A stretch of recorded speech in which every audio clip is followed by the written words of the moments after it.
Voilà, Madame Christine Jouan Bruno. Et donc, je vais quand même la présenter. Donc, elle est présidente de Femmes de Demain. Elle est enseignante, chercheuse, c'est ça? Présidente Fondation Ecotessi. Et elle est toujours ou elle était maire adjointe honoraire Boulogne-Billancourt. Oh, d'accord. Désolée, c'est moi qui suis. Voilà.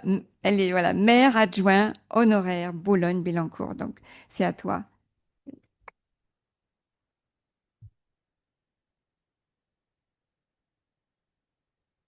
Je suis très heureuse d'intervenir pour une première fois dans votre cénacle et ravie, enchantée d'être là aujourd'hui pour parler de sujets que j'ai eu l'occasion de beaucoup travailler. Il est vrai que, ayant enseigné longtemps, nous sommes presque voisines à Paris 2 Sorbonne, mais Paris 2, euh, sur les droits fondamentaux et les principes généraux du droit, je me sens très bien dans ce sujet abordé pour la première fois pour la Journée internationale du droit des femmes, puisque nous touchons à la justice, au droit. Et je dois dire que j'apporterai peut-être un regard différent, un peu critique, mais j'aime la critique et je trouve que c'est en général constructif.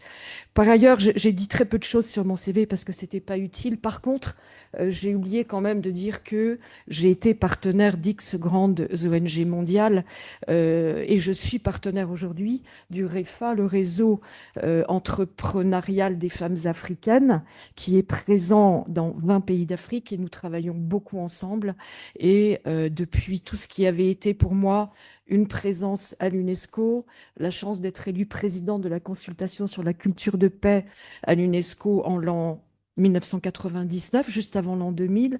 Tous ces moments très forts que j'ai vécus avec l'UNESCO et d'autres réseaux très importants m'ont créé un lien irremplaçable avec l'Afrique. Et j'ai bien vu dans l'intervenante qui vient de s'exprimer que oui, les femmes africaines sont impressionnantes. Elles voient juste sur beaucoup de choses. Elles ont une éloquence et une compétence de travail assez extraordinaire. Alors, il n'existe pas de justice sans loi, mais il n'existe pas de droit sans justice. Le problème, très souvent, c'est l'application du droit, parce qu'on peut avoir émis, déclaré une norme, ce qui est de l'ordre du symbolique d'ailleurs, mais rendre applicables les droits, les lois qui ont été votées, c'est un sujet très complexe et nous sommes aujourd'hui très souvent devant un constat d'ineffectivité et de non-application du droit. On voit très vite que le droit est relié dans sa réalité à la culture d'une société et à un ensemble beaucoup plus global. Dans la vie de nos sociétés, nous avons vécu de grands espoirs et parfois ont-ils été très heureux, parfois très déçus. En tous les cas, les grands changements sociaux ont été liés à ce qu'on appelle l'égalité des droits, droits pour tous, puisque droits humains.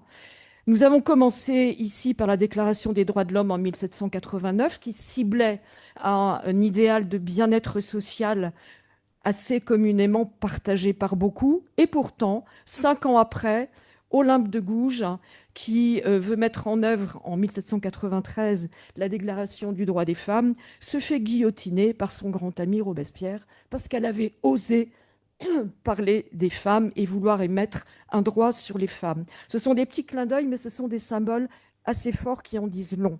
En 1804, le Code Napoléon, juste remarquable, parce que franchement, on s'en inspire encore et c'est un pavé comme ça, eh bien, sachez que il a identifié les femmes en tant qu'êtres humains, en tant que mineurs, fous, criminels. Elles ont été réduites à ce statut juridique.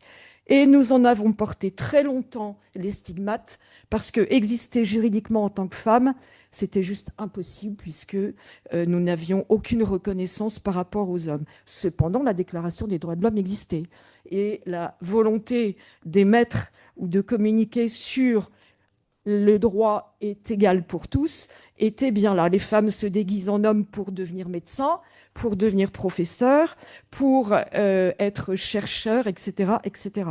Nouvel espoir, en tous les cas, très important et irremplaçable, la charte de l'ONU, 1945, au lendemain de la guerre, Cette hégémonie atlantique imprime un texte assez passionnant qui avait pour objectif absolument de maintenir la paix en disant plus jamais la guerre.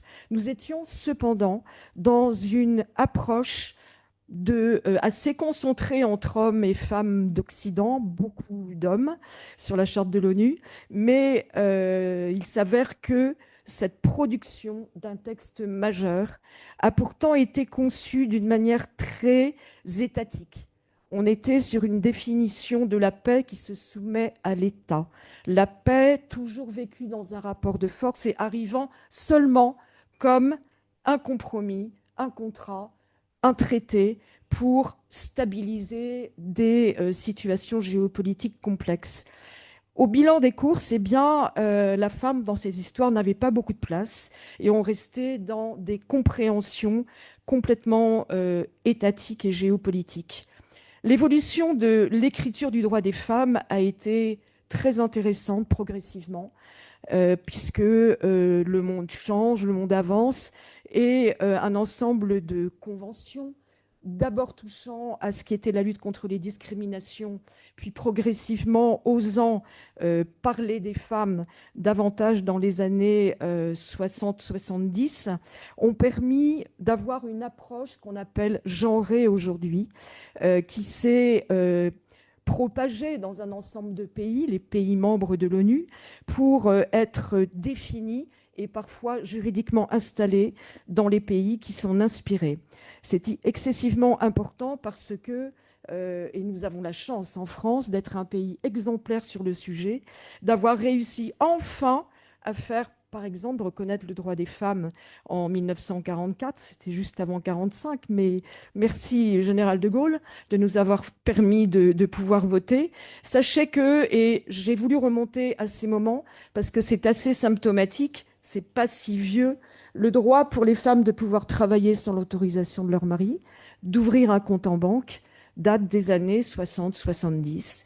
Et sincèrement, c'est une évolution qui s'est faite progressivement. Pourquoi? Parce que les femmes, en l'absence des hommes qui étaient partis à la guerre ou qui, hélas, avaient été tués, ont pris place dans le monde du travail et tout d'un coup se sont imposées comme étant des êtres sociaux, économiques et politiques potentiels. Elles ont donc pris conscience de leur pouvoir, de ce qu'elles pouvaient faire et se sont organisées de plus en plus. Je dois dire que j'ai eu l'honneur de présider une structure qui avait été créée par la première femme sénatrice de France, Marcelle Devaux, dans l'après-guerre, qui était l'Alliance internationale des femmes de l'après-guerre, qui se sont retrouvées pour essayer justement d'exprimer tout cela à l'ONU et de pouvoir créer une fédération et une organisation, parce que la coopération et le multilatéralisme, ils commencent souvent par la base et dans les ONG, avant de remonter au niveau des États. En fait, aujourd'hui, on parle de justice dans cette journée internationale du droit des femmes. Évidemment, je ne sais pas si vous connaissez les statistiques des femmes présentes dans le monde judiciaire en France. On est un pays un peu hors norme. Beaucoup de pays dans le monde essaient d'atteindre les 50% de présence de femmes, parce qu'on est plutôt à 20% dans beaucoup de pays du monde. Mais sachez qu'en France, on est à 72% de femmes présentes magistrates. J'ai beaucoup travaillé avec Madame Ameline à l'époque pour obtenir ce label égalité qui travaillait sur l'égalité professionnelle des femmes, puisqu'on était très très en retard et absente de beaucoup de professions. Donc toutes ces données ont terriblement évolué. Ce que je voulais vous dire dans un moment qui se veut international, c'est que, par exemple, une cour de justice internationale, où aujourd'hui il y a 4 femmes sur 12-14 personnes, est-ce que ça a du sens qu'il y ait une parité? Est-ce que s'il y a parité, autant de femmes que d'hommes, la justice sera rendue autrement? Question. Moi, je n'en suis pas toujours si sûre. Et je pense qu'il faut vraiment réussir à analyser beaucoup de schémas de parité ou de revendication d'égalité des droits au regard du qualitatif, des compétences et du potentiel d'action. Par ailleurs, par exemple, si on parle du Conseil de sécurité où aujourd'hui ne siège aucune femme, instance de décision majeure, hein, eh bien moi, je préconise, et je choquerai peut-être certains, je suis féministe, mais je considère que une réforme du Conseil de sécurité en tant que tel, comme structure et comme organisation multilatérale, serait bien plus important que d'absolument y avoir la parité. Parce que les preuves données du défaut d'action du Conseil de sécurité au regard de tous les conflits que nous avons vus dans le monde démontrent que oui, ces systèmes, ces organisations, elles sont nombreuses, ont pu être conçues à un moment 1940-45 où le monde était ce qu'il était, mais où on courait après une idée de la paix et une idée des conflits qui était peut-être aujourd'hui dépassée parce que les enjeux ont changé, parce que les méthodes peuvent aussi changer. Et je dirais que nous vivons encore des terrains de guerre. Il y a eu beaucoup de guerres, particulièrement sur le sol africain. Si vous voyez ce qu'ont été les traités de Lagos, d'Arusha, de Minsk, pas très loin de nous, deux fois de suite, hein, de 2014-2015, ce qui se passe en RDC malgré des textes signés, etc. Et puis quoi? Eh bien, en fait, rien ne change. Les conflits redémarrent et le sujet reste, oui, traité au niveau international avec des médiations, avec des signatures de contrats, mais dans le fond des choses et dans la réalité vécue par les populations, hélas, les choses n'ont pas changé. Donc moi, ce qui m'intéresse dans la diplomatie féministe, c'est de pouvoir être, comme c'est très bien dit dans le texte, d'être acteur, actrice du changement. Et le changement, il se fait comment? Eh bien, il se fait essentiellement à la base.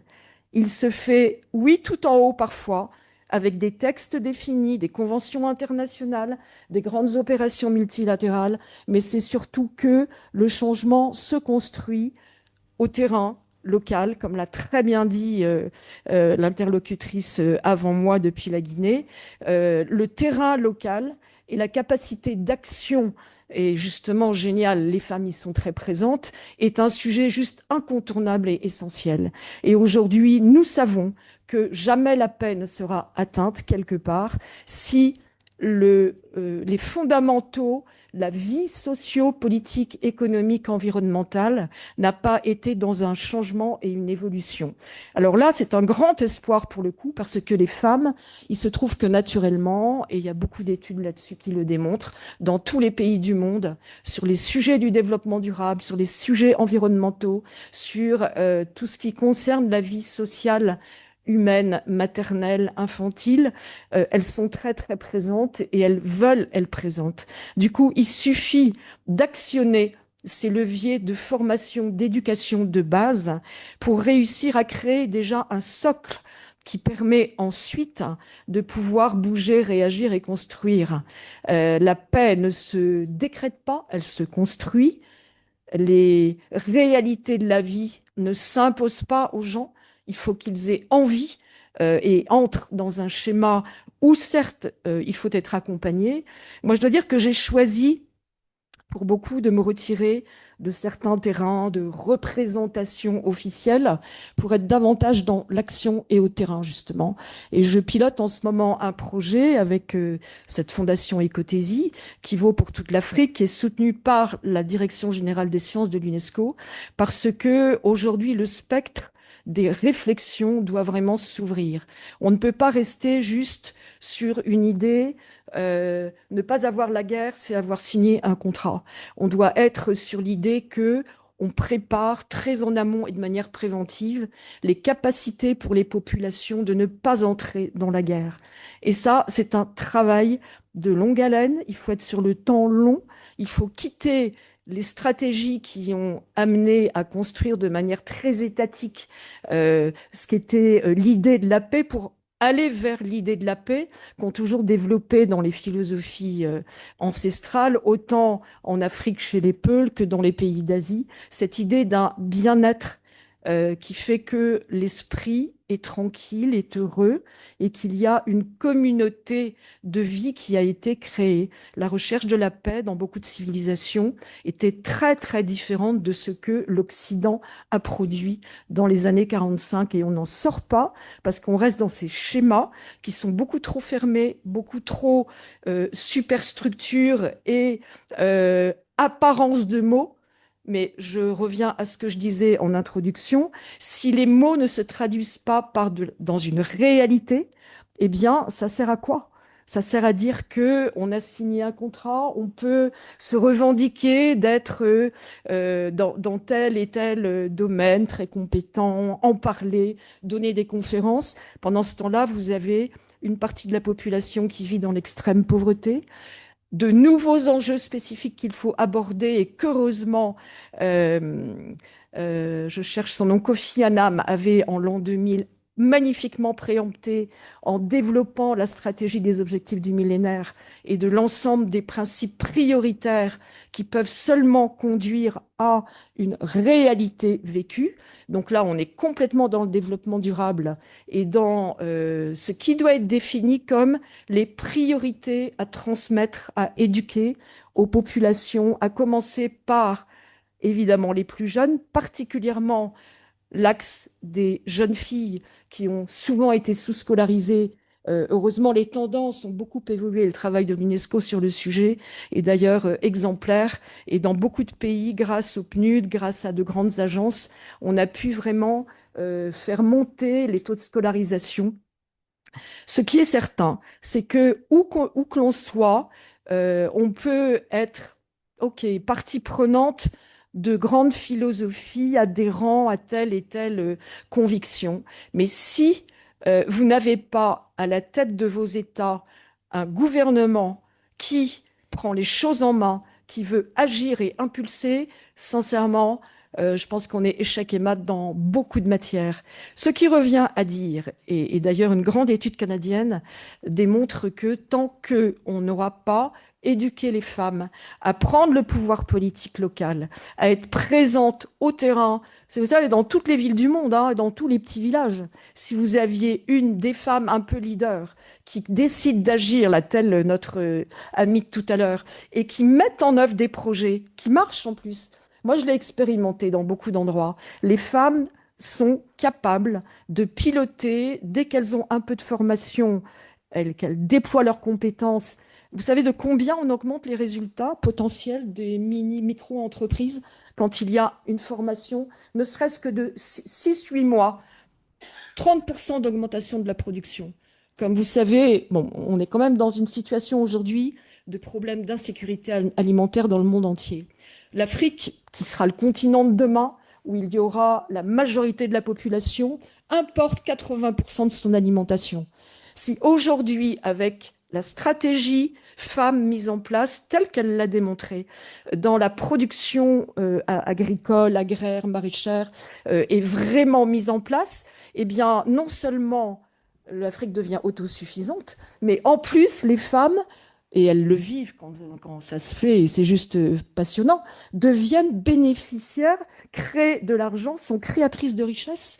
Et on dit qu'il y a une augmentation du PIB significatif au niveau mondial de 20 à 30% si les femmes étaient vraiment impliquées dans des stratégies de développement économique local. Évidemment, tout ça, c'est l'inclusion et la vision globale des choses qui est absolument nécessaire. On ne fera jamais évoluer les systèmes politiques et généraux globaux des États si on n'a pas des définitions suffisamment larges, globales.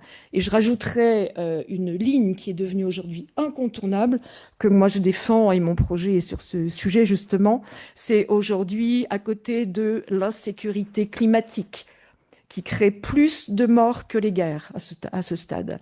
Parce que déplacement de population, inondations, sécheresse extrême, c'est redoutable ce qui se passe et quand on connaît les chiffres, on voit où sont les enjeux prioritaires. Vous avez une insécurité climatique, une insécurité alimentaire, des choses épouvantables de gens qui vivent dans des camps de réfugiés, avec évidemment tout ce qui est viol, violence, non-éducation, etc. Donc ce sont des dossiers absolument phénoménaux, mais aujourd'hui est arrivé un nouveau paradigme, qui est celui du 4.0 et du numérique. La directrice générale de la Banque mondiale en 2010 le disait déjà, si les femmes ne préemptent pas ce sujet, elles ne seront pas au rendez-vous du 21e siècle. Effectivement, c'est le secteur professionnel où la sous-représentation des femmes est maximum.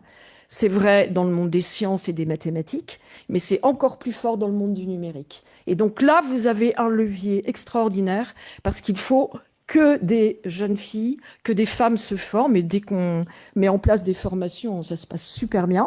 On a vu d'ailleurs dans le monde de grandes mathématiciennes, je pense que vous avez toutes et tous vu ce fameux film génial, j'oublie le nom déjà, Les femmes de la NASA.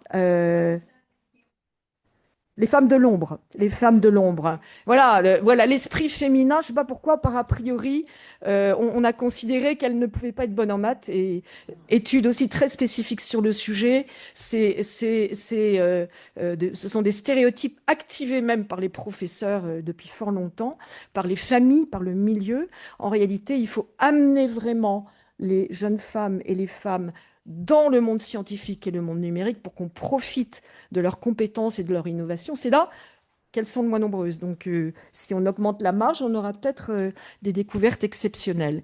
Et donc, le monde du numérique aujourd'hui est devenu un bloc supplémentaire qu'on doit rajouter aux objectifs très très forts de travail pour inclure les femmes dans la diplomatie internationale, parce que il se trouve que est en train de se développer à vitesse grand V, personne ne l'a vu arriver, de la maltraitance, du harcèlement qui conduit au suicide, on n'est pas sur des fake news, mais des fake, je ne sais plus quoi, qui fait qu'on vous manipule votre image et les femmes en sont les premières victimes. Et on a découvert un nouveau terrain de difficultés à vivre pour les femmes et de stéréotypes de violences exercées contre les femmes, quand ce n'est pas un masculinisme qui se développe également et qui donne des sujets vraiment choquants et guerriers. Voilà. On a de nouvelles guerres, on a de nouveaux défis à relever, à solutionner. Donc je voulais vous dire en résumé que travailler pour le droit et la justice, c'est travailler pour l'accès au droit et l'accès essentiellement aux droits sociaux, humanistes, qui permettent de transformer les sociétés. Et si il n'y a pas de terrain d'ancrage suffisant dans des esprits ouverts et formés, il est évident qu'on ne fera jamais pénétrer le droit dans la société. Le droit, c'est pas un schéma immatériel, c'est une réalité concrète qu'il faut pouvoir traduire par des systèmes organisés, intelligents, qui démarrent depuis tout en bas pour aller jusqu'au plus haut. Et on espère qu'il y ait des femmes dans les plus grands postes de décision. C'est absolument vital, mais ce n'est pas non plus la stricte nécessité. Voilà, femmes et hommes doivent construire le monde, doivent construire une paix intelligente. Et je terminerai sur une phrase de Senghor que j'aime beaucoup, qui est Lux me Alex, sans lumière, pas de loi, et sans loi, pas de lumière.